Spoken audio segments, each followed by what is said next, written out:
السلام عليكم ورحمة الله وبركاته. إن الحمد لله نحمده نستعينه ونستغفره ونؤمن به ونتوكل عليه ونعوذ بالله من شرور أنفسنا ومن سيئات أعمالنا. من يهده الله فلا مضل له ومن يضلله فلا هادي له، ونشهد أن لا إله إلا الله وحده لا شريك له، ونشهد أن محمدا عبده ورسوله. أما بعد، قال الله سبحانه وتعالى في محكم تنزيله بعد أعوذ بالله من الشيطان الرجيم. بسم الله الرحمن الرحيم. يا أيها الذين آمنوا اتقوا الله حق تقاته ولا تموتن إلا وأنتم مسلمون. يا أيها الذين آمنوا اتقوا الله وقولوا قولا سديدا يصلح لكم أعمالكم ويغفر لكم ذنوبكم ومن يطع الله ورسوله فقد فاز فوزا عظيما. ثم أما بعد، قال الله سبحانه وتعالى في محكم تنزيله بعد أعوذ بالله من الشيطان الرجيم. لا ينهاكم الله عن الذين لم يقاتلوكم في الدين ولم يخرجوكم من دياركم أن تبروهم وتقسطوا إليهم إن الله يحب المقسطين. إنما ينهاكم الله عن الذين قاتلوكم في الدين وأخرجوكم من دياركم وظاهروا على إخراجكم أن تولوهم ومن يتولهم فأولئك هم الظالمون. وقال تعالى: اليوم أحل لكم الطيبات وطعام الذين أوتوا الكتاب حل لكم وطعامكم حل لهم والمحصنات من المؤمنات والمحصنات من الذين أوتوا الكتاب من قبلكم إلى آخر الآية. وعن صفوان بن سليم عن عدد من أصحاب النبي صلى الله عليه وسلم قال رسول الله صلى الله عليه وسلم: ألا من ظلم معاهدا أو انتقصه أو كلفه فوق طاعته أو أخذ منه شيئا بغير طيب نفسه فأنا حجيجه يوم القيامة وما إلى ذلك من الحديث। সকল প্রশংসা আল্লাহ পাক সুবহানাহু ওয়া তাআলার। তিনি আমাদেরকে আজকের একটি ব্যতিক্রমধর্মী আয়োজনে সমবেত হওয়ার তৌফিক দিয়েছেন। আমাদের এখানে সমবেত হওয়া এটা তৌহিদের নিসবতে এবং কালেমার যে চেতনা, সেই চেতনাকে কেন্দ্র করে আমরা এখানে একত্রিত হয়েছি। আমরা আমাদের সাথে পরস্পর সম্পর্কযুক্ত হব একমাত্র তৌহিদের চেতনার ভিত্তিতে। আমরা আবার পরস্পর থেকে বিচ্ছিন্ন যদি হয় তাও হবে সেটা তৌহিদের চেতনার ভিত্তিতে। আজকে আমার যে আলোচ্য বিষয়টা সেটা হলো মুসলিম রাষ্ট্রে, ইসলামী রাষ্ট্রে অমুসলিম নাগরিকদের অধিকার। অত্যন্ত জটিল বিষয়। আসলে এটা কোনো জটিল বিষয় না, জটিল এটাকে আমরা নিজেরাই বানিয়েছি। আর প্রেক্ষাপট হিসেবে আমাদের জাতীয় আঞ্চলিক প্রেক্ষাপট এবং আন্তর্জাতিক প্রেক্ষাপটে বিষয়টা অনেক গুরুত্বপূর্ণ। বিশেষ করে চট্টগ্রামে ইতিমধ্যে আপনারা দেখতে পেয়েছেন যে বিগত ফ্যাসিজমের পতনের পর সরাসরি বিদেশের ইন্ধনে আমাদেরকে কথা স্পষ্ট করে বলার কালচার তৈরি করতে হবে আমাদেরকে। আমরা যতই এ নিয়ে কথা বলি না কেন, আমরা যাদেরকে সমীহ করে কথা বলতেছি তারা কিন্তু আমাদেরকে সমীহ করে কথা বলতেছে না। তারা স্পষ্ট বলতে চায় যে শরিয়া আইন এটা মানবাধিকারের পরিপন্থী। আর আমরা বলছি ডিপ্লোম্যাটিক সব আইনকে আমরা শ্রদ্ধা করি, জাতিসংঘের চার্টার অফ হিউম্যান রাইটকে আমরা শ্রদ্ধা করি। এই রাষ্ট্রের পক্ষে আমরা কত কথাই না বলছি, এই পর্যন্ত বলে আসছি আমরা সব কিছু। কিন্তু রাষ্ট্র তো আমাদের সম্মানিত স্কলারদেরকে সম্মান দিয়ে তাদেরকে উপদেষ্টা বানাচ্ছে না। মুসলিম সমাজের আনুপাতিক হারে যদি করা হয়, বর্তমান উপদেষ্টাদের যে লিস্টটি আছে সেখানে তো কমপক্ষে 50% ইসলামপন্থী স্কলারদেরকে উপদেষ্টা হিসেবে আসার কথা ছিল সেখানে। জাস্ট এটা উদাহরণ দিলাম। আমরা আসলে সব দিচ্ছি ওনাদেরকে, রাষ্ট্রকেও দিচ্ছি, আন্তর্জাতিক কমিউনিটিকে আমরা দিচ্ছি সব কিছু আমাদের পক্ষ থেকে। আর ওরা আমাদেরকে দিচ্ছে ইসকন উপহার দিচ্ছে আমাদেরকে।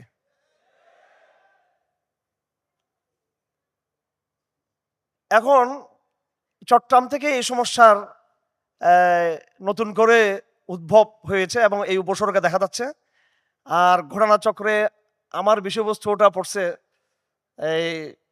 এটা ভাগ্যক্রমে বা আল্লাহর হুকুমে হয়েছে যে ইসলামী রাষ্ট্রে মুসলিমদের অধিকার।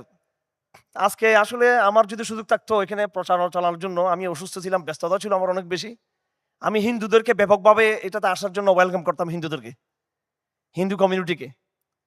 এবং এই জাতীয় সম্মেলনে এই সামনে একটা আমার প্রস্তাব থাকবে, অডিয়েন্সের একটা জায়গায় অমুসলিমদেরকে বসার যেন সুযোগ দেওয়া হয়। এদের উচিত আমাদের বক্তব্যগুলো শোনা।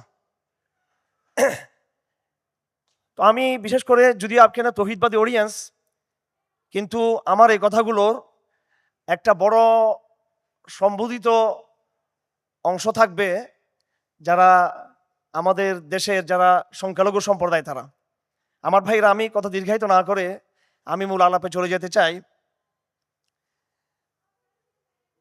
ইসলামী রাষ্ট্রে অমুসলিম সম্প্রদায়ের অধিকার, এটা আজকের প্রেক্ষাপটে গুরুত্বপূর্ণ অবশ্যই, যেহেতু একটা অস্থিরতা তৈরি হচ্ছে আমাদের অঞ্চলে, এবং এই অস্থিরতা দিন দিন আরও বাড়বে। এবং পার্শ্ববর্তী জিওপলিটিক্যাল বাস্তবতায় চায়নাতে, মায়ানমারে এবং বিশেষ করে আমাদের নিকটতম রাষ্ট্র ভারতে মারাত্মকভাবে, যেখানে সংখ্যালঘুরা মাইনরিটি সোসাইটি, তারা তাদের মানবাধিকারের লঙ্ঘনের শিকার হচ্ছে। এবং আন্তর্জাতিক অঙ্গনেও পৃথিবীর দেশে দেশে যেখানে মুসলিমরা ব্যাপকভাবে নির্যাতিত একদিকে সংখ্যালঘু সম্প্রদায় হিসেবে, আবার অন্যদিকে সংখ্যালঘু নির্যাতনের পুরো তকমাটা লাগিয়ে দেওয়া হচ্ছে মুসলমানদের উপরে। এবং এই তকমাটা শুধু বাংলাদেশের মুসলমানদের ক্ষেত্রে নয়, এটা মিশরের ইখওয়ানুল মুসলিমিনকেও বছরের পর বছর তাদের বিরুদ্ধে অভিযোগ ছিল যে তারা কিপ্তি সম্প্রদায় যারা রয়েছে মিশরের খ্রিস্টান, তাদের বিরুদ্ধে তাদের সাম্প্রদায়িক অবস্থান। এবং সেখানে স্বীকার করতে হবে যে ইখওয়ানুল মুসলিমিনের পক্ষ থেকে স্কুল অফ থট তৈরি হয়েছে এবং বেশ লিটারেচার তৈরি হয়েছে, যেগুলোতে তারা মুসলিম সোসাইটিতে বা ইসলামী রাষ্ট্রে অমুসলিমদের বসবাসের বিধানগুলো তার সেখানে উল্লেখ করেছেন।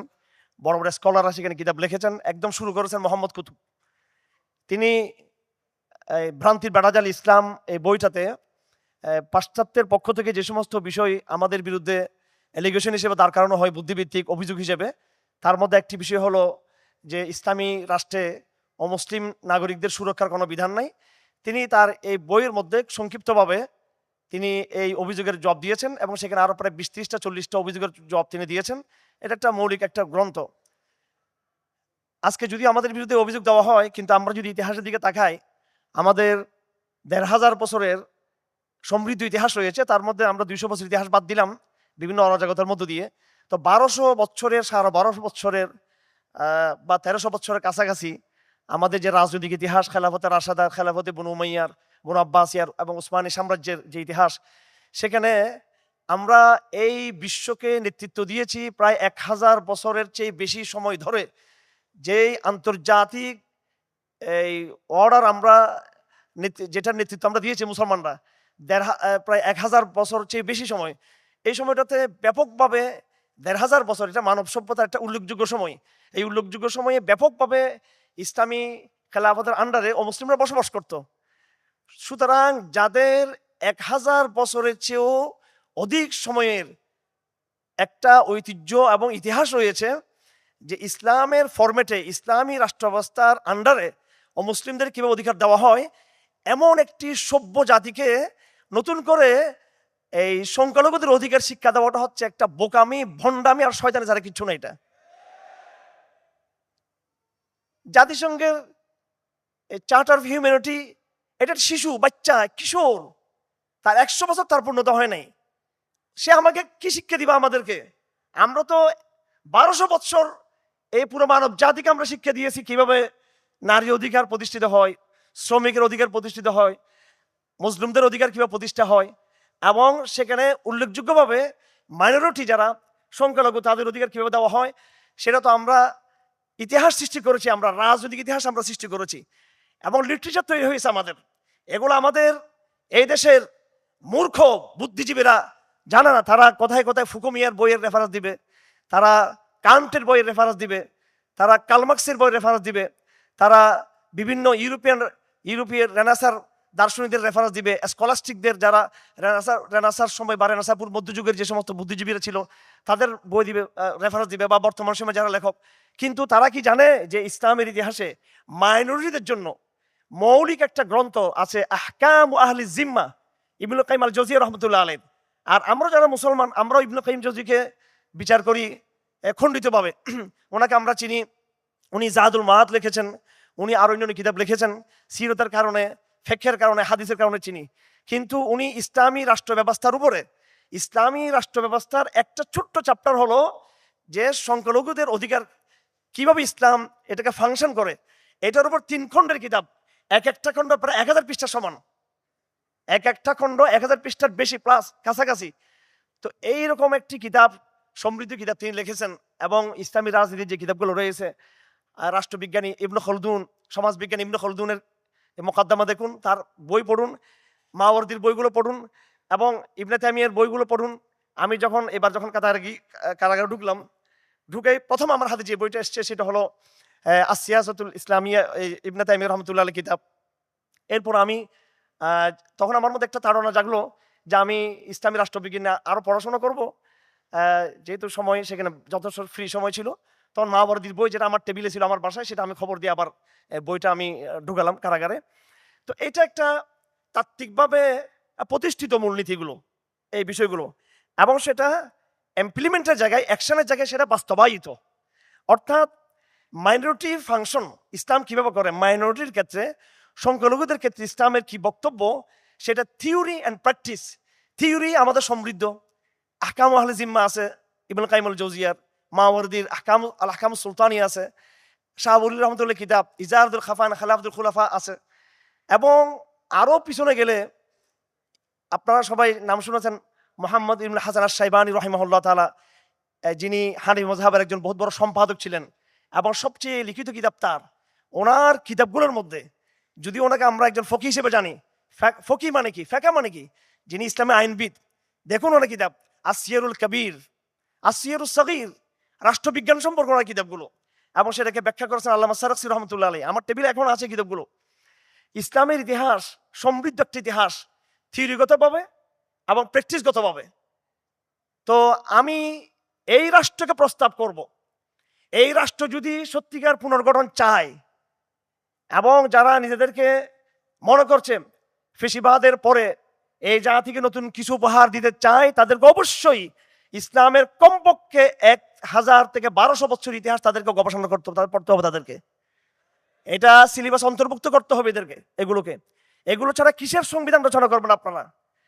সংবিধানের কথা চলতেছে, এই সংবিধান অবশ্যই মাইনরিটির ক্ষেত্রে, এই সংখ্যালঘুদের ক্ষেত্রে ইসলামের পার্সপেক্টিভ থেকে আলোচনা হবে, এবং যে ইসলামের পার্সপেক্টিভের উপরে ইসলাম তাদের বিশাল তথ্যের সম্ভার গড়ে তুলেছে। রাষ্ট্রবিজ্ঞানীদের বইয়ের মধ্যে তাত্ত্বিকতা আছে। আমি চ্যালেঞ্জ দিয়ে বলতে চাই, রোশো তার নাম ধরে বলতে চাই আমি, এবং এইভাবে ইউরোপের আনাসার যারা বিপ্লবের যারা প্রণোদনা দিয়েছিল, আপনি কার্ল মার্কসের কথা সবাই তো সহজে বুঝতে পারেন। চ্যালেঞ্জ দিয়ে বলতে চাই, এমন একজন ইউরোপীয় দার্শনিককে নিয়ে আসেন যার লিখিত বইয়ের ভিত্তিতে একটা সমাজ বিনির্মাণ হয়েছে, যার লিখিত কোনো বইয়ের ভিত্তিতে একটা রাষ্ট্রের বিনির্মাণ হয়েছে, যাদের লেখা থিওরির উপরে কোনো সভ্যতার বিনির্মাণ হয়েছে, বড় এক একটা বইয়ের ফর্মুলা মিথ্যা প্রমাণিত হয়েছে। ডাস্কেবিনের ফর্মুলা মিথ্যা প্রমাণিত হয়েছে। এটা ইউরোপের এই কোন শ্রমিক, উনি বলছেন শ্রমিকরা বিপ্লব করবে, যেখানে শিল্প কলকারখানা বেশি, সেই হিসেবে তো ইউরোপে বিপ্লব হওয়ার কথা ছিল, কমিউনিস্টদের বিপ্লব, সেটা হয়েছে কোথাকার জঙ্গলের ভিতরে রাশিয়াতে হয়েছে বিপ্লবটা। মাও সেতুং তার বক্তব্যের সাথে বর্তমান চীনের কি কোনো মিল আছে? চ্যালেঞ্জ দিয়ে বললাম। এখন চীন আমাদের সিম্বল, চীন একটা আইকনিক পরাশক্তি এখন বর্তমান সময়ের, আজকের তারিখের জন্য চীন প্রাসঙ্গিক।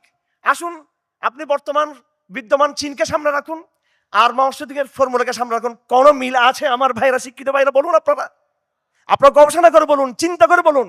আজকে না বলতে বললে আগামী 1 সপ্তাহ পরে বলুন যে বর্তমান চীনের সমৃদ্ধির সাথে, বর্তমান চীনের ডেভেলপের সাথে মাও সেতুংয়ের পৃষ্ঠার কোন লাইনের সাথে মিল আছে কিনা আপনারা? এটা আপনাদের আত্মবিশ্বাস নাই, আপনারা বলতে পারলেন এটা সাহস করে। আমি মাও সেতুং আগা করে পড়ে আসছি, আমি মাও সেতুং পুরোপুরি পড়ে কথা বলতেছে আত্মবিশ্বাসের সাথে, কোনো মিল নেই। বরং বাস্তবতা হলো চীন আজকে উন্নয়নের চরম শিখরে গেছে। কি কারণে? মাও সেতুংয়ের শিক্ষাকে বাদ দেওয়ার কারণে। আমার ভাইরা, ইসলাম কিন্তু সেটা নয়। ইসলামে যে তাত্ত্বিকতার আলাপ আছে, ইমাম মুহাম্মদ যে আলাপ করেছেন আসিয়ারুল কবির, আসিয়ারুল সগীরের মধ্যে, এবং আমাদের আকাবারে যে আলাপগুলো করেছেন, ইসলামী রাষ্ট্রবিজ্ঞানে যে আলাপগুলো আছে, খেলাফতের, আমি ওদিকে যাবো কেন, আমি কোরআন শরীফ আসি। কোরআন শরীফ খেলাফতের যে ব্যবস্থার আলাপগুলো যেগুলো আছে, এবং বুখারী শরীফে যেগুলো আলোচনা আছে, হাদিস শরীফে যেগুলো আছে, ফিকহের মধ্যে যে সমৃদ্ধ আলোচনা আছে, এই আলোচনাগুলো শুধু শুধু থিওরিক্যাল আলাপ নয়, এই আলোচনাগুলো বাস্তবিক আলাপ, যে আলাপগুলো হাজার বছরের জন্য মানব জাতির জন্য একটা সভ্যতাকে বিনির্মাণ করেছে।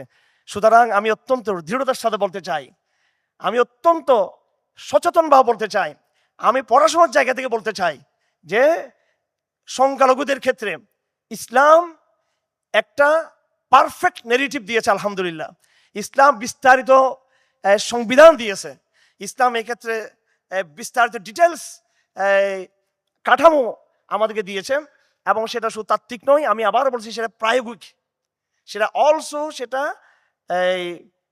প্র্যাকটিস, থিওরি অলসো প্র্যাকটিস, শুধু তাত্ত্বিকতার জায়গায় ইসলাম এই আলাপটা করে নাই। এবং আলহামদুলিল্লাহ আমরা আশাবাদী, এটা শুধু আশাবাদী না, বরং এটা আলামত স্পষ্ট যে ইসলাম আবার রাজনৈতিকভাবে এই বর্তমান যে আধুনিক যে বিশ্ব ব্যবস্থা, এটাকে তার ব্যর্থ আধুনিক বিশ্ব ব্যবস্থা, এই ফেল নিউ ওয়ার্ল্ড অর্ডারকে মঞ্চ থেকে সরিয়ে ইসলাম ইনশাআল্লাহ মঞ্চে তার আধিপত্য কায়েম করবে, তার ইনসাফ ভিত্তিক তার প্রাধান্য ইনশাআল্লাহ কায়েম করবে, এবং সেদিন বিশ্ব আবার নতুন করে দেখতে পারবে যে এই আধুনিক জমানায় কিভাবে ইসলাম মাইনরিটিদেরকে, সংখ্যালঘুদেরকে অধিকার দিয়েছে। আমার ভাইরা, এবার আমি কিছু বাস্তব আলাপের দিকে যাই। এই আলাপগুলো আমাদের নাস্তিকদের শোনা উচিত, আমাদের বামপন্থী প্রথম আলো গ্যাংয়ের শোনা উচিত, যারা পরোক্ষভাবে বর্তমান সরকারকে যারা পরিচালিত করতেছে, ডেইলি স্টার গ্রুপে শোনা উচিত। সংখ্যালঘু এই শব্দটাই তো ইসলাম স্বীকার করে না, এটা একটা মানহানিকর শব্দ। ইসলামী ফিকার কিতাবে লেখা আছে, সবগুলো ফতোয়া স্বামীতে লেখা আছে স্পষ্টভাবে, বদায়ুস সানাতে লেখা আছে। যারা একটু বাংলা বুঝেন আপনারা এই ইসলামী ফিকার কিতাব যেগুলো ইসলামী ফাউন্ডেশন বাংলা অনুবাদ করেছে, সেগুলোর পলিটিক্যাল চ্যাপ্টারটা দেখে নেবেন। আমরা তো হুজুরও ক্লান্ত হয়ে পড়ি কিতাবুত তাহারাত পড়তে পড়তে, এরপর কিতাবুস সালাত, তারপর কিতাবুজ যাকাত, কিতাবুল হজ, এরপর বিয়ে শাদী নাকাহ তালাক পড়তে পড়তে কিতাবুল জিহাদ আমরা পড়ি না। আর জিহাদ মানে এটা মহা একটা আতঙ্কের বিষয়, এবং আমাদেরও বর্তমান স্কলারদের একটা ফ্যাশন হয়ে গেছে এটাকে এড়িয়ে যাওয়া।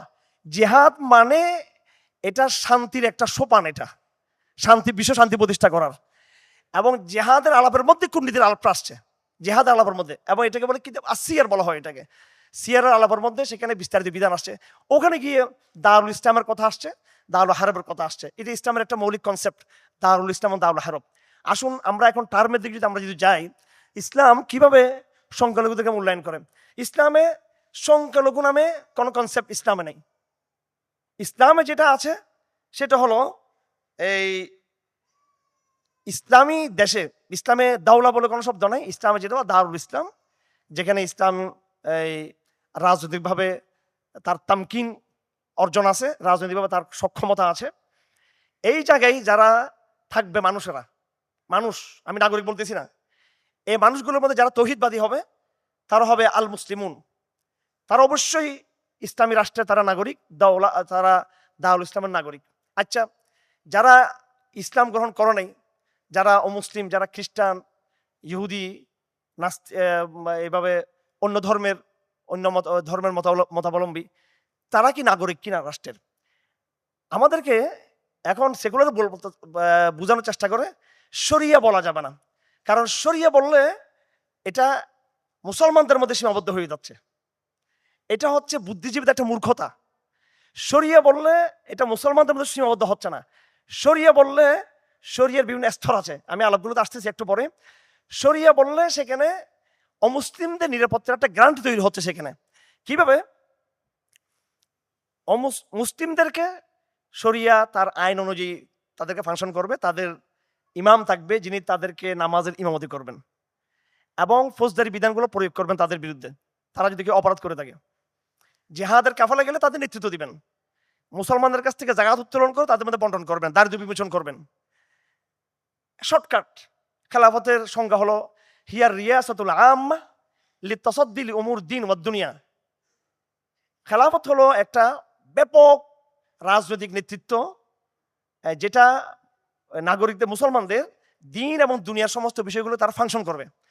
এই লিতাসাদ্দিল ইউমুদ্দিন ওয়াদ দুনিয়া, এটাকে বিভিন্ন ভাষায় সংজ্ঞা করা হয়েছে। মোটামুটি খেলাফত মানে হলো এমন নেতৃত্ব যেটা এই নাগরিকদের দ্বীনি কাজ, নাগরিকদের দুনিয়াবি কাজ দুটোকেই এই রাষ্ট্র পরিচালনা করবে।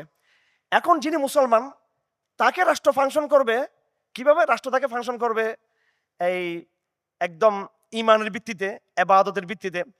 এই রাষ্ট্রপ্রধান তিনি আমিরুল মুমিনিন হবেন, তিনি আবার জুমার নামাজের তিনি প্রধান, যিনি যে জুমার মসজিদ থাকবে তার ইমাম হবেন তিনি। এরপরে তিনি এই জাকাতের বিধানকে তিনি প্রতিষ্ঠা করবেন। আমি তো আগে বলেছি ফৌজদারি বিধানগুলো করবেন। এখন তিনি অমুসলিম নাগরিককে কি করবেন? অমুসলিমদের নাগরিক ক্ষেত্রে তার রাষ্ট্রের সাথে কি ফাংশন হবে? উনি কি গিয়ে তাহলে কি আমাদের যাই হোক ধর্ম উপদেষ্টার মতো গিয়ে কি উনি বলবেন যে পূজা মণ্ডপে গিয়ে যে তোমাদেরকে আমরা ইয়ে জানাতে আসছি, তোমাদের দুর্গা পূজায় তোমাদেরকে আমরা তোমাদেরকে অ্যাপ্রিশিয়েট করতে আসছি আমরা এখানে, উত্তরীয় পরে কি এটা বলতে হবে? এখন উনি যদি ধরুন, এখন এটা আমি জাস্ট কথাগুলো বোঝার জন্য বলতেছি, জাস্ট ডিসকাশন, একদম ডিসকাশন, এগুলো অন্য কোনো সমালোচনা না, জাস্ট বুঝার বিষয়টা। এখানে একজন ইসলামী রাষ্ট্রের দায়িত্বশীল ব্যক্তির কাজটা কি? এখানে ওনার কাজটা কি? ওনার কাজটা বোঝার জন্য পরিভাষাটা একটু বুঝতে হবে আমাদেরকে, পরিভাষাটা বুঝতে হবে। আমি ধরুন রাষ্ট্রপ্রধান, আমি রাষ্ট্রের দায়িত্বশীল, আমি ও মুসলিম নাগরিকের সাথে কি করব, এটা করার আগে আমাকে বুঝতে হবে যে এই যে অমুসলিমদেরকে ইসলাম কি শব্দ বলে। অমুসলিম লোকদেরকে ইসলামী রাষ্ট্রের নাগরিক করার জন্য ইসলাম একটা সম্মানজনক টার্ম ইসলাম দিয়েছে, যেটা বলা হচ্ছে মাইনরিটি। এটা তো একটা অসম্মান তাদের প্রতি। শব্দটার মধ্যে তাদের মধ্যে একটা তাদের মধ্যে একটা লাঞ্ছনা আছে যে তোমরা সংখ্যা কম। এটা এই শব্দ বলে তাদেরকে একটা হীনমন্যতে ঠেলে দেওয়া হচ্ছে তাদেরকে। আর ইসলাম কি বলেছে দেখেন, আহলুজ জিম্মা, তোমাদের দায় দায়িত্ব আমাদের। কিরকম সেটা ব্যাখ্যা হতে আলী দিয়েছেন, ফাইদা কাবালু ফাইদা আতুল জিজিয়া, যখন তারা আমাদেরকে জিজিয়া দিতে লাগলো এবং তারা যখন আমাদের কবুল করে নিল, আমাদের শর্ত কবুল করে নিল, ফাদিমাউহুম কাদিমাইনা, their blood same to our blood, ওয়া আমওয়ালুহুম কামওয়ালিনা, their will same to our will. তাদের যত সম্পদ আছে, মালিকানা আছে, সবগুলো এগুলো আমাদের মালিকানা, আমাদের সম্পদের মতো। আমাদের সম্পত্তির উপর কেউ যদি জুলুম করে তার যেমন বিচার হবে, একজন মুসলিম নাগরিক সম্পদ কেউ যদি ধ্বংস করে তার বিচার হবে, এবং তাদেরকে কেউ যদি হত্যা করে তার বিনিময়ে একজন মুসলমান, সে যত বড় সুফিজাব হোক না কেন, যদি এটা অপরাধ প্রমাণিত হয় হত্যাকাণ্ডের, তাহলে তাকে হত্যা করা হবে ইসলামী ফৌজদারি বিধান। ও আরাজুহুম কাআরাজিনা, একজন অমুসলিম নাগরিক মুসলিম সমাজে সে তার সম্মানের অধিকার সে রাখে। যেমন ধরুন আমাদের দেশে ডাঁড়াইয়া বলে, একটা ডাঁড়াইয়া, মালুনের বাচ্চা, এই শব্দগুলো বলে। আর ইসলাম প্রতিষ্ঠা হলে, ইসলাম শরিয়া কায়েম হলে ডাঁড়াইয়া শব্দটা নিষিদ্ধ হবে। ইসলাম প্রতিষ্ঠা হলে, শরিয়া যখন কায়েম হবে, শরিয়া যখন প্রতিষ্ঠা হবে, এই মালুনের বাচ্চা মালুন, এটা এটা এটা নিষিদ্ধ হবে এই শব্দটা। এবং ফতোয়া শামিতে লেখা আছে, একজন মুসলমানের যেমন গীবত করা জায়েজ নেই, মুসলিম দেশের, আমি আবার বলছি, শরিয়া রুলসের যিনি আহলে জিম্মা হবেন, শরিয়া রুলসের মধ্যে। এখন কিন্তু তাদের সাথে আমাদের কোনো রুলস নেই, কিন্তু তাদের সাথে আমাদের কোনো কিন্তু এখন ইসলামী বিধিবিধান কোনো ব্যাপার স্যাপার নেই, নিরাপত্তার কোনো গ্যারান্টি এখন নেই কিন্তু, কারণ যেহেতু দেশে যেহেতু শরিয়া নেই। তাহলে দেখুন, আমরা হিন্দুদেরকে আহ্বান করব, খ্রিস্টানদেরকে আহ্বান করব, বৌদ্ধদেরকে আহ্বান করব যে তারা সবাই যেন আমাদের সাথে শরিয়ার দাবি তুলে। শরিয়ার দাবি তুললে তারা সংখ্যালঘু নামক হীনমানব শব্দ থেকে বের হয়ে তারা আহলুজ জিম্মা, যাদের লাইবিলিটি আমাদের, যাদের দায় দায়িত্ব আমাদের। হযরত ওবায়দুল সাহাবায়ে কেরাম যখন নাকি যুদ্ধের ময়দানে ছিলেন, ইয়ারমুকের লড়াইয়ের সময়, ইয়ারমুকের লড়াইয়ের কৌশলে, এত ভয়ঙ্কর একটা লড়াই ছিল, অনেক ভয়ঙ্কর, বিপজ্জনক, আপনারা জানেন। এই লড়াইয়ে জয় পরাজয় সমান সমান ছিল প্রথমে, বরং মুসলমানরা একটা পর্যায়ে মার খেয়েছিল, ভালোই মার খেয়েছিল। শেষ বিজয়টা মুসলমানদের ছিল, শেষ চূড়ান্ত বিজয়টা। ওই সময় কৌশলগত কারণে সমস্ত মুসলিম ফোর্সগুলোকে, এটা সেনাবাহিনীর পরিভাষায় একটা শব্দ বলা হয়, অর্থাৎ যার অর্থ হলো পিছন দিকে চলে আসা, জমায়েত করার জন্য, সব সৈন্যদেরকে জমায়েত করার জন্য পিছনে তারা একটা, এটা স্ট্র্যাটেজিক একটা কৌশল এটাকে বলা হয়। তো ওই সময় এই সেনাপ্রধান সৈন্যদেরকে প্রত্যাহার করে নিয়ে আসলেন। এখন যে সমস্ত অঞ্চলে সৈন্য প্রত্যাহার করা হলো মুসলিমদের, ওই সব এলাকার দায়িত্ব কে নিবে এখন? এটা তো রোমদের আন্ডারও নেই, আর মুসলমান সাহাবে কেরামও সৈন্য প্রত্যাহার করে নিয়েছে। তখন মুসলিম সেনাপতি ওই অঞ্চলের খ্রিস্টানদের কাছ থেকে নেওয়া জিজিয়ার সব টাকা পয়সা তাদেরকে ফেরত দিয়েছে। যেহেতু আমরা স্ট্র্যাটেজিক কারণে পিছিয়ে চলে আসছি, এটা আবার বেগে এসে চূড়ান্ত আক্রমণ করার জন্য। এটা ময়দান থেকে পালিয়ে গেছে তা না, ইয়ারমুক যুদ্ধে মুসলমানরা বিজয়ী হয়ে গেছেন। তো যেহেতু এখন ওই অঞ্চলগুলো থেকে আমরা সরে আসছি, এখন তো তোমাদের আমাদের দায়িত্ব আমাদের নাই। তো প্রথম কথা, সময় এখানে যেহেতু কম, সেটা হলো এই মাইনরিটির ক্ষেত্রে ইসলাম প্রথমে পরিভাষাটা ঠিক করবে, টার্মটাকে আগে শুদ্ধ করবে ইসলাম। সেখানে তাদেরকে বলা হবে আহলুজ জিম্মাহ, তাদেরকে বলা হবে। আমার ভাইরা, আমরা পলিটিক্যাল সায়েন্সের গভীরে না গিয়ে আমরা খুব স্বাভাবিক সহজভাবে বোঝার চেষ্টা করি ইসলামের দৃষ্টিকোণে একবারে গোড়া থেকে। কারণ রাষ্ট্র, পলিটিক্স, সংবিধান এগুলো তো অনেক পরের ব্যাপার। ইসলামী রাষ্ট্রে ও মুসলিমদের কি বিধান হবে, এখানে একটা রাষ্ট্র শব্দ আছে, এখানে সংবিধান এখানে আছে, এখানে এই রাজনৈতিক সম্পর্ক একটা বিষয় আছে। তো আমরা একবার সহজ জায়গা থেকে আসি এটা বোঝার জন্য, তখন আপনাদের কাছে কনসেপ্ট আরো ক্লিয়ার হবে। আমরা বলবো যে কাফেরদের সাথে মুসলমানদের সম্পর্কের ধরন, মুসলিম রাষ্ট্রের সাথে নাগরিক কাফের সম্পর্ক কি হবে সেটা আসতেছে পরে। আগে আমরা বুঝার চেষ্টা করব যে কাফেরদের সাথে আমাদের পারস্পরিক সম্পর্ক কিরকম। কারণ রাষ্ট্র কিন্তু এটা সমাজের অংশ, পৌরবিজ্ঞানের অংশ কিন্তু রাষ্ট্র। সমাজ থেকে রাষ্ট্র এবং জাতি রাষ্ট্র প্রতিষ্ঠা হয়েছে বেশি দেরি হয় নাই। আগে সাম্রাজ্য ছিল বড় বড়, আগে এরকম ক্ষুদ্র ক্ষুদ্র কোনো রাষ্ট্র ছিল না। তো এবং সামনেও কিন্তু এই রাষ্ট্রগুলো থাকবে না, কিন্তু সামনেও কিন্তু এই রাষ্ট্রগুলো আবারও বৃহত্তর শক্তির মধ্যে এগুলো হারিয়ে যাবে। আর এখনো আদতে কোনো নামের রাষ্ট্র আছে, কিন্তু কাজে কোনো রাষ্ট্র নেই, সবগুলো আমেরিকার গোলাম। এগুলো সবগুলো America, Britain, Germany, France, Bharat ভাগ করে রাখছে এগুলোকে। এগুলো এমনি রাষ্ট্র, স্বাধীন রাষ্ট্র, পতাকা একটা আছে, ভূখণ্ড একটা আছে, নিজেকে দাবি করে যে আমরা স্বাধীন, সার্বভৌমত্ব শব্দ মুখে বলে, আসলে কিন্তু ওদের জুতার তলে পায়ের তলে এদের পাবো ইয়ে করে ওদেরকে সার্ভিস দিয়ে ওদেরকে। তো এটা কোনো সার্বভৌমত্ব না, এটা কোনো স্বাধীনতা না, এটা একটা ভণ্ডামি, এটা একটা। তো এবং এটা ব্রিটিশরা যাওয়ার সময় বলে গিয়েছিল, তোদেরকে আমরা পাওয়ার ট্রান্সফার করতেছি এখানে, তোমাদের কোনো স্বাধীনতা দিচ্ছি না। আর ব্রিটিশ থেকে আমরা কোনো মায়ের ধরে কোনো লড়াই করে, যুদ্ধ করে, জিহাদ করে স্বাধীনতা পাইছি তা না। এটা হিটলার ওদের কোমর টোমর ভেঙে দিয়েছিল ওদের এই ব্রিটিশদের। তখন বলছে আমরা তার ভারতবর্ষে টিকতে পারবো না। তখন তাড়াতাড়ি মুসলিম লীগ আর কি নাম এদেরকে ডেকে এরা ক্ষমতা বুঝিয়ে দিয়েছে এদেরকে দ্রুতভাবে। এই দুটো বিশ্বযুদ্ধের কল্যাণে কিন্তু আমরা কিছুটা স্বাধীনতা অর্জন। এটা হিটলার সাহেবের অবদান আছে আপনাদের স্বাধীনতার পিছনে, যদি স্বাধীনতা বলে থাকেন এটাকে। আর যদি বলেন যে না এটা এরকম না, আপনার কথার সাথে একমত না, তাহলে কিন্তু হিটলারের ইতিহাসটা ভুল পাঠ করছি আমরা। যাই হোক, এখন কঠিন আলাপের দিকে না গিয়ে রাষ্ট্রের অধিকার, মানবাধিকার এবং নাগরিকের মর্যাদা কি হবে একজন মুসলিম নাগরিকের মুসলিম রাষ্ট্রের মধ্যে, এই আলাপগুলো আমি কিছুটা করছি আগে। তারও আগে আমাদের যেটা বুঝতে হবে, ইসলামের সামাজিক বিধানটা আমাদের বুঝতে হবে। ইসলামের সাথে কাফেরদের যে সম্পর্কে যে বিষয়টা, এটাকে আমরা কয়েক ভাগে ভাগ করতে পারি। একটা হলো তাদের সাথে আমাদের আকীদার সম্পর্ক, প্রথম। এরপর আসতেছে তাদের সাথে আমাদের ইবাদতের সম্পর্ক, 2 নম্বরে। 3 নম্বরে আসতেছে তাদের সাথে আমাদের সামাজিক সম্পর্ক। 4 নম্বর আসতেছে তাদের সাথে আমাদের অর্থনৈতিক সম্পর্ক। 5 নম্বর আসতেছে তাদের একটা রাজনৈতিক সম্পর্ক। এই সম্পর্কে আমরা কয়েক ভাগে ভাগ করলে তখন বিষয়টা আরো সহজে বুঝে আসবে। দেখুন, বিশ্বাসের জায়গায়, আইডিওলজির জায়গায়, চেতনার জায়গায় কোন ধর্মের সাথে কোন ধর্মের সম্পর্কই তো হতে পারে না। এটা না ইসলামী রাষ্ট্র তার সাথে সেই সম্পর্ক কায়েম করবে, এবং তারাও কিন্তু তাদেরকে এভাবে বিলীন করে দিবে না ইসলামের মধ্যে। ভারতবর্ষে 100 বছর ধরে ইসলাম ক্ষমতায় ছিল, সুলতানি আমলে, মুঘল আমলে, আফগানদের আমলে, টার্কিশদের আমলে, এরপরে পরে তো ব্রিটিশ আসলো, এরপরে পাকিস্তান রাষ্ট্র কায়েম হলো। এই যে ভারতবর্ষে আপনার যুগ যুগ ধরে 100 বছর ধরে হিন্দু মুসলমান একসাথে চলে আসছে, কিন্তু মিশরের মতো, ইরাকের মতো, এভাবে পারস্যের মতো ইসলাম এখানে 100% বিজয় হতে পারে না ভারতবর্ষে। মিশরে যেটা হয়েছে, মিশরে পুরো সমাজটাই রিভার্টেড টু ইসলাম। মিশরে পুরা সামাজিক কালচারের গোড়া থেকে পরিবর্তন হয়ে আরবের ইসলাম ওখানে একদম নিজেকে কেন্দ্র বানিয়ে ফেলছে মিশরের মধ্যে। সেম ঘটনা ঘটছে ইরাকের মধ্যে, পুরো সমাজকে পাল্টিয়ে ইসলামিক সমাজ হয়ে গেছে এবং খুব অল্প সময়ের মধ্যে।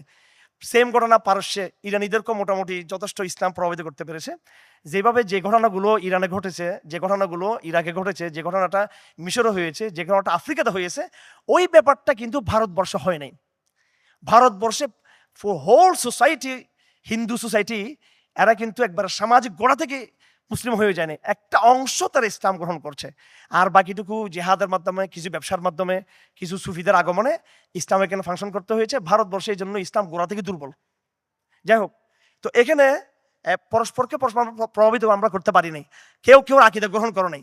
হিন্দুরা মুসলমানদের আকিদা নেয় এবং মুসলমানরা হিন্দুদের আকিদা তারা গ্রহণ করে নাই। এবার আসেন, এটা গেল আকিদের বিষয়। 2 নম্বর হলো তাদের সাথে আমাদের এই ইবাদতের জায়গা। ইবাদতের জায়গাটা ডিফারেন্ট, এটা ভিন্ন।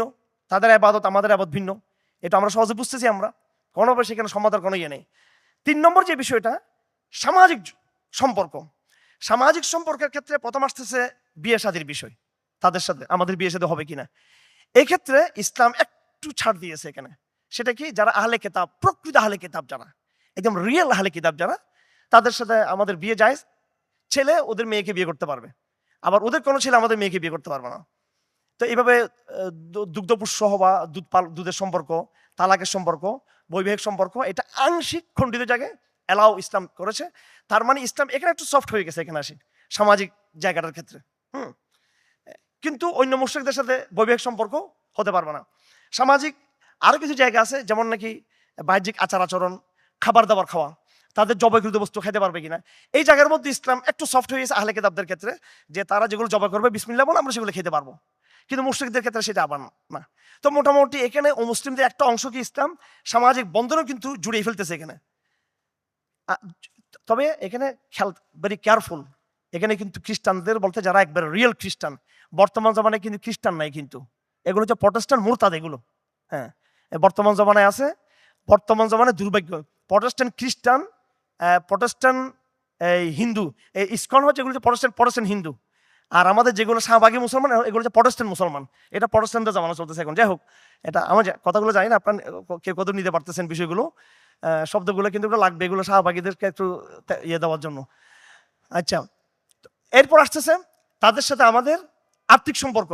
আর্থিক সম্পর্কের ক্ষেত্রে ইসলাম আরো লিবারেল, আরো ছাড় দিয়েছে এখানে। আর্থিক ক্ষেত্রে একবার অবাধভাবে তাদের সাথে আমাদের লেনদেন করা যাবে এখানে আর্থিক সম্পর্কের ক্ষেত্রে। তো এই 4টা বিষয়, তাদের সাথে আমাদের বিশ্বাসের সম্পর্ক, 0 টলারেন্স। তাদের সাথে আমাদের ইবাদতের সম্পর্ক, 0 টলারেন্স। তাদের সাথে আমাদের সামাজিক সম্পর্ক, সফট ইসলাম কিছুটা। তাদের ক্ষেত্রে এই কথাগুলো যেন ভুল ব্যাখ্যা যাতে না হয়, যে হুজুর তো বলছে খ্রিস্টানদেরকে বিয়ে করা যাবে, এখন থেকে খ্রিস্টান মেয়ে খোঁজা শুরু করলাম এখন। হ্যাঁ, এই তো যে খ্রিস্টান মেয়ে একটার উপর নজর পড়ছে, বা ইহুদি মেয়ে একটার উপরে, বহুদিন তারা বিয়ে করতে পারে না হুজুরদের বয়ে বা মা বাবার বয়ে। এখন তো হুজুর বলছে এখন ওরে তো আমার বান্ধবীকে এখন ওয়াইফ বানাতে পারবো এখন, নাউজুবিল্লাহ, হারাম, একদম জায়েজ নেই। হযরত ওমরের জমানায় রিয়েল খ্রিস্টান থাকা সত্ত্বেও তিনি মুসলমানদেরকে বিয়েগুলো তিনি মানা করেছিলেন, তিনি তাদের, নিশ্চয়ই আপনাদের মনে আছে। এবং এই জমানাতে সেটা মোটেও সম্ভব হয় না, যেখানে প্রোটেস্ট্যান্ট খ্রিস্টানদের জয় জয়কার অবস্থান। তো 3 নম্বর সম্পর্ক হলো সামাজিক সম্পর্ক। 4 নম্বর তাদের সাথে আর্থিক সম্পর্ক। আর্থিক সম্পর্কটা অবাধব আমরা করতে পারবো। এরপর আসতেছে 5 নম্বরের রাজনৈতিক সম্পর্ক। এই রাজনৈতিক সম্পর্কটা হবে ওই 4টা বিষয়কে সামনে রাখবেন। রাজনীতির মধ্যে যেটা বিশ্বাস, সে জায়গায় তারা আমাদের অংশ না। রাজনীতির মধ্যে যে জায়গাটা আমাদের ইবাদত, সেখানে তারা আমাদের পার্ট না। রাজনীতির মধ্যে যে জায়গাটা সামাজিকতা, ওই জায়গাটা তারা কিছুটা আমাদের অংশ। আর রাজনীতির পলিটিক্যাল সিস্টেমের মধ্যে যেটা ব্যবসা ইত্যাদি, সেখানেও তারা পুরোপুরি আমাদের তারা অংশ। সুতরাং রাজনৈতিক সরকার ও মুসলিমদের কীভাবে ফাংশন করবে, সেজন্য মুসলিম ও মুসলিমদের বিশ্বাসের সম্পর্ক এবং ইবাদতের সম্পর্ক এবং সামাজিক সম্পর্ক, অর্থনৈতিক সম্পর্ক, এই 4টা বিষয়কে সামনে রাখতে হবে। এবং শেষ একটা শব্দ খুব জরুরি, সেটা হলো হুকুক, অধিকার। অধিকারের বিষয়টা তারা সম্পূর্ণ, তারা অধিকারটা তারা কিন্তু পাবে। তারা তাদের জান নিরাপত্তার অধিকার পাবে, তাদের 2 নম্বর সম্পদের অধিকার তারা পাবে, 3 নম্বর তাদের এই যে সম্মানের অধিকারটা পাবে, এবং তাদের ইবাদতটা স্বাধীনভাবে পালন করার অধিকারটুকু পাবে। তো এখানে যে বিষয়গুলো আছে সেগুলোকে আমরা হুকুক হিসেবে দেখব। সুতরাং এখন আলাপের ফলাফল দাঁড়াচ্ছে এটাই, একজন অমুসলিম তিনিও মুসলিম দেশের খেলাফত রাষ্ট্রে তিনি নাগরিক হতে পারেন। তিনি কথা ক্লিয়ার, তিনি নাগরিক হতে পারেন। মুসলিম দেশের নাগরিক হবার জন্য মুসলিম হতে পারে কোনো জরুরি না। আমাদের মূর্খ বুদ্ধিজীবীরা, মূর্খ সংবিধান প্রণয়নকারীরা, মূর্খ সাংবাদিকরা বাংলাদেশ, সেগুলো এগুলো আসলে মূর্খ। এগুলো আমি যে রাগ করে বলতেছি তা না, এগুলো আসলে মূর্খ। ইসলাম ধর্ম এদের পড়া নাই, এদের পড়া উচিত। এই যে লেখক, আমি আজকে সকালে তার বই দেখতেছিলাম, ইংরেজি বিশাল বিশাল বই লিখেছেন। ভারতের আলিগড় ইউনিভার্সিটি প্রায় 10 বছর তিনি টিচার ছিলেন, এবং কেমব্রিজ বা হার্ভার্ডে তিনি টিচার ছিলেন, এবং ডক্টর আল্লামা ইকবালের তিনি ওই সময়কালের মিস্টার আলনট, তিনি দ্য প্রিচ অফ ইসলাম বই লিখেছেন। এখানে ওরে আল্লাহ, তিনি কীভাবে ইসলামকে সেখানে তিনি উঠিয়ে নিয়ে আসছেন, এবং মুসলিম সমাজে কীভাবে মুসলিমরা অধিকার পেয়েছে এই কথা তিনি আলাপ করেছেন। কিন্তু সেখানে তিনি জেহাদের চ্যাপ্টারটাকে এড়িয়ে যাওয়ার চেষ্টা করছেন, এবং সেটাকে তিনি নাকচ করার চেষ্টা করছেন। কিন্তু এই দিকটা তিনি ভালো করছেন, সেটা হলো যে মুসলিম সমাজে, মুসলিম রাষ্ট্রে কীভাবে মুসলিমরা অধিকার পেয়েছে। এই বইগুলো এরা জানো না, আমাদের বুদ্ধিজীবীরা পড়াও নাই, দেখাও না, শুনেও নেই, কল্পনা করে না এরা। আরও অনেক বই লেখা আছে এরকম, অমুসলিমদের মধ্যে এগুলো স্বীকারোক্তি রয়েছে এগুলো। এখন আমি কথা শেষ করে দিচ্ছি। আমরা তাদেরকে যে নাগরিকত্বের যে বিষয়টা, আমাদের দেশের এই মূর্খ লোকগুলো বলতে চায় যে শরিয়া বলা যাবে না, শরিয়া বললে সমস্ত মাইনরিটির নাগরিকত্ব ক্যান্সেল হয়ে যাবে, এরকম নাকি? সে নাগরিকত্বের জন্য ইসলাম শর্ত না, রাষ্ট্র পরিচালনার জন্য ইসলাম হচ্ছে শর্ত। এমনকি রাষ্ট্র পরিচালনার ক্ষেত্রে দুটো ভাগ আছে। একটা হচ্ছে রাষ্ট্রের সুপ্রিম অথরিটি। রাষ্ট্র একটা ধর্মীয় প্রতিষ্ঠান, কিন্তু রাষ্ট্র কিন্তু আংশিকভাবে, আবার রাষ্ট্র হচ্ছে একটা সামাজিক প্রতিষ্ঠান, আবার রাষ্ট্র একটা আর্থিক প্রতিষ্ঠান। সুতরাং রাষ্ট্রে যেহেতু এখানে অনেকগুলো ফাংশন আছে, রাষ্ট্রের মূল সুপ্রিম লিডারশিপের জায়গায় অমুসলিমরা থাকবে না। কিন্তু রাষ্ট্র পরিচালনার বিভিন্ন শাখা দপ্তর যেগুলো, সেখানে বহাল তবিয়তে অমুসলিমরা সেখানে অংশগ্রহণ করতে পারবেন। এদেরকে আমরা বিভিন্ন জায়গায় অফিসার হিসেবে নিয়োগ দিতে পারবো, এদেরকে আমরা বিভিন্ন জায়গায় চিফ ইঞ্জিনিয়ার হিসেবে নিয়োগ দিতে পারবো, এদেরকে আমরা বিভিন্ন জায়গায় বিভিন্ন ফ্যাক্টরিতে, কলকারখানায় আমরা এদেরকে দায়িত্ব দিতে পারবো। এদেরকে আমরা আমাদের রাষ্ট্রীয় যে বিসিএস এর যে বিভিন্ন শাখা পোশাখা আছে, এখানেও তাদের স্কিল অনুযায়ী তাদেরকে করা যাবে। তবে ডিসিশন মেকিং এর জায়গাতে না, মূল সেন্ট্রাল যে লিডারশিপ, ওই জায়গাতে তাদেরকে বসানো যাবে না। কেন যাবে না?